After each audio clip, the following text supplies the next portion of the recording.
Bueno, muy buenas noches para todos. Vaya, ¿cómo lo ven? ¿Dónde pujar? ¿De tiempo que termina?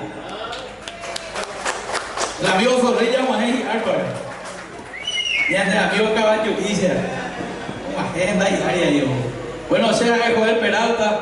Y usted que ahí todos los días, José Papio Velar, nuestro director. Estamos en un grupo muy prestigioso. Genija Huesa, que llega de Higinio Fernández. Este grupo pedido cuatro grupos y por avea. Si es que se han presentado Joel Peralta y estoy muy contento de poder venir a compartir con todos ustedes. Entonces, está acá una persona muy importante, Dionel Barrios. Mueve Dionel. Estamos mitad ya hay en tu labura con música. Más quiere para irme. Autoría de su querido padre, don Bernardo. Fuerte los aplausos.